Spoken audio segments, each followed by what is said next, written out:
Bom dia, meus irmãos. Vamos continuar com a nossa série Enfrentando Provações. Hoje eu quero ler o texto de Filipenses 1, a partir do versículo 28. E é interessante quando a gente olha para o Novo Testamento, né, e nós vemos as diversas ocasiões que Paulo sofreu, né, e é quase na mesma frequência e intensidade em que ele fala que sofrer, né, por conta de Jesus, por causa de Jesus, é um privilégio.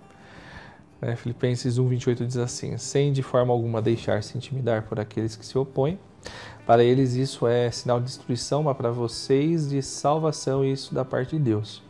Pois a vocês foi dado o privilégio de não apenas crer em Cristo, mas também de sofrer por Ele, já que estão passando pelo mesmo combate que me viram enfrentar e agora ouvem que ainda enfrento.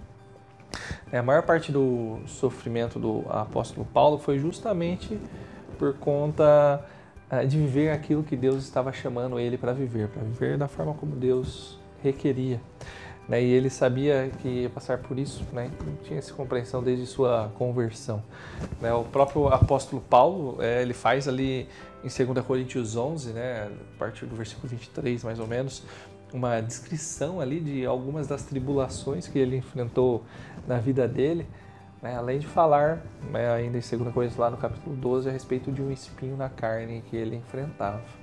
Uma grande luta.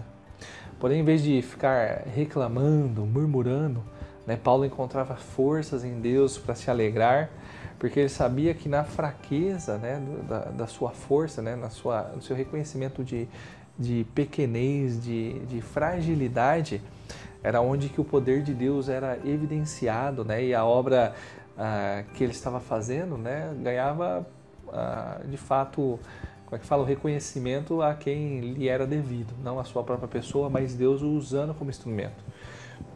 Jesus, ele também fala um pouco a respeito desse sofrimento com relação a vivermos como discípulos de Cristo ali no Sermão do Monte, no capítulo 5, 11 e 12, dizendo que aqueles que sofrem por causa da perseguição, por causa dele, por causa do nosso Senhor Jesus, estes que são felizes.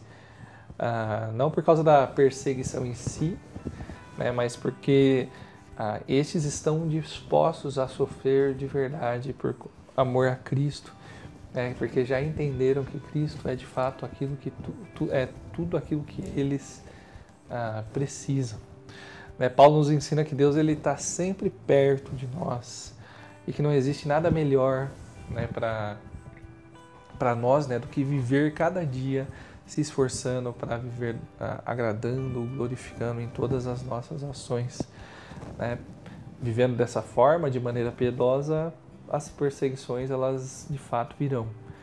Mas a garantia de que conheceremos mais e mais a respeito de Cristo deve se sobrepor a qualquer dor, a qualquer medo, e então nos levar a um espírito de gratidão. Que Deus abençoe o seu dia de hoje, em meio às provas que você esteja enfrentando, que você seja grato a Deus, não pela luta em si exatamente, mas porque são oportunidades de conhecer mais o poder de Deus, de ser moldado mais conforme ao caráter dele, e é um momento de revermos a nossa esperança, desapegarmos daqui e nos lembrarmos da eternidade. Até breve, meu irmão. Fique com Deus.